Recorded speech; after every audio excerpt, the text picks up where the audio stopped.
The Vietnam War's origins stretch far beyond the battlefield, rooted deeply in centuries of resistance against foreign domination.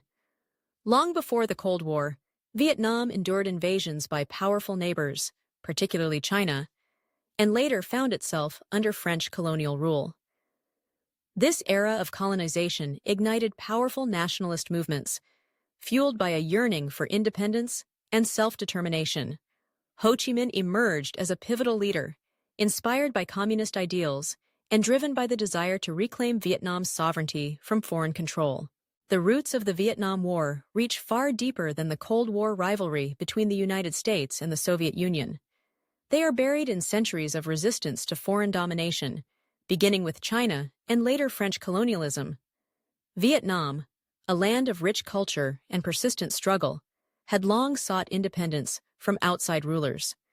In the mid-19th century, France colonized Vietnam as part of French Indochina.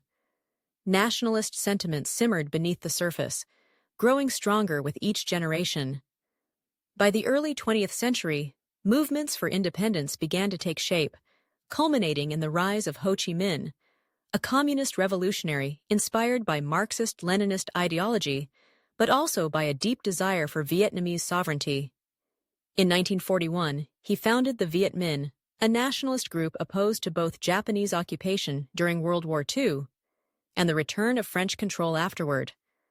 Following the defeat of Japan in 1945, Ho declared Vietnam's independence, quoting directly from the U.S. Declaration of Independence. But France, unwilling to relinquish control, returned in force. What followed was the First Indochina War, 1946 to 1954, which pitted the Viet Minh against French colonial forces. This war culminated in a stunning Viet Minh victory at the Battle of Dien Bien Phu in 1954, leading to the Geneva Accords. Under the Geneva Agreement, Vietnam was temporarily divided at the 17th parallel. Ho Chi Minh controlled the north, while the south was led by U.S.-backed Emperor Bao Dai and later Prime Minister Ngo Dinh Diem. The stage was now set for a broader conflict fueled by Cold War dynamics. The promise of nationwide elections was never realized, and the division hardened. As communism spread in Asia, American policymakers viewed Vietnam as a critical domino. Section 2, America's Escalation, Advisors, Presidents, and Policies, Word Count, Hushbo 1000.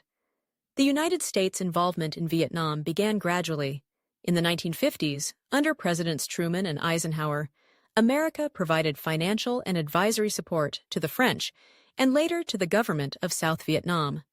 The fear of communism spreading in Southeast Asia, as articulated by the domino theory, became the foundation of U.S. policy. President John F. Kennedy increased the number of American military advisors in Vietnam from hundreds to over 16,000 by 1963. He believed in containing communism but was wary of full-scale involvement. Nevertheless, the insurgency led by the Viet Cong, a southern communist guerrilla group backed by the North, was gaining momentum. Following Kennedy's assassination, President Lyndon B. Johnson dramatically escalated the conflict.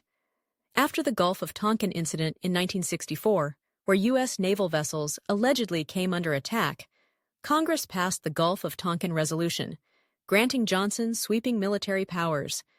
This marked the official beginning of large-scale U.S. involvement. By 1965, American combat troops were deployed to Vietnam. The U.S. strategy, led by General William Westmoreland, emphasized attrition, wearing down the enemy through superior firepower and troop numbers. Massive bombing campaigns, such as Operation Rolling Thunder, sought to destroy North Vietnam's capacity to wage war. Yet the Viet Cong and North Vietnamese forces proved resilient, adapting quickly and using guerrilla tactics to their advantage. Despite the U.S.'s technological superiority, the war quickly became a quagmire. American soldiers faced a determined enemy, unfamiliar terrain, and a civilian population often indistinguishable from combatants. Meanwhile, back home, public support began to wane as casualties rose, and images of the conflict filled television screens. The Vietnam War was the first American war fought under the constant scrutiny of television. Graphic images of wounded soldiers, burning villages, and flag-draped coffins entered American living rooms nightly. As the war dragged on, a growing segment of the American public began to question its purpose, morality, and effectiveness. By the late 1960s, protests erupted across the United States. Students led the way, organizing teach-ins, marches, and demonstrations. The anti-war movement gained traction following the Tet Offensive in 1968, when North Vietnamese and Viet Cong forces launched a coordinated assault on South Vietnamese cities, including the U.S. Embassy in Saigon. Though the offensive was a military failure for the Communists, it shattered public confidence in official claims that victory was near. The draft further fueled opposition. Young men, particularly from working-class and minority backgrounds, were sent to fight in what many viewed as an unjust and unwinnable war. Draft dodging and conscientious objection became widespread, and protests sometimes turned violent, as in the 1970 Kent state shootings. Prominent figures joined the opposition. Dr. Martin Luther King Jr. condemned the war as a betrayal of American values, while artists, musicians, and journalists amplified anti-war messages. The credibility gap, the difference between government statements and reality, widened, and trust in political leadership eroded. The media played a pivotal role.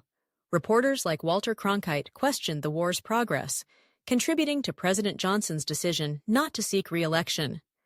A nation once united by Cold War fear had become divided by the realities of an increasingly unpopular conflict. Section 4. The Tet Offensive and Turning Point. Word count, 1,000. The Tet Offensive, launched in late January 1968 during the Vietnamese Lunar New Year holiday, was a watershed moment. North Vietnamese and Viet Cong forces mounted a surprise assault on more than 100 cities and outposts across South Vietnam. The attack included targets once considered secure, such as the U.S. Embassy in Saigon. While the offensive was ultimately repelled and resulted in heavy communist losses, it marked a strategic turning point. The psychological impact on the American public and political establishment was profound. Images of urban warfare and the audacity of the attacks contradicted official U.S. narratives of progress. Military analysts began to question the viability of a decisive victory. Westmoreland requested an additional 200,000 troops, a move that sparked further debate in Washington. Instead, President Johnson opted to de-escalate and began seeking a negotiated settlement. He also announced that he would not seek re-election in 1968. The Tet Offensive exposed the limits of America's military might in a war where political, cultural, and psychological dimensions were as important as battlefield victories. It also emboldened the anti-war movement and influenced the 1968 presidential election, which brought Richard Nixon to power on a promise of peace with honor. Nixon introduced the policy of Vietnamization, gradually withdrawing U.S. troops while increasing support for South Vietnamese forces. Yet even as troop numbers declined, the war continued with secret bombings in Cambodia and Laos, widening the scope of the conflict and drawing international condemnation. By the early 1970s, the U.S. public had grown weary of the war. Massive protests continued, and revelations such as the My Lai massacre and the Pentagon Papers further undermined public trust. Nixon's administration pursued peace talks with North Vietnam while continuing military operations. The Paris Peace Accords were signed in January 1973, resulting in a ceasefire and the withdrawal of the remaining American troops. However, the agreement left many issues unresolved.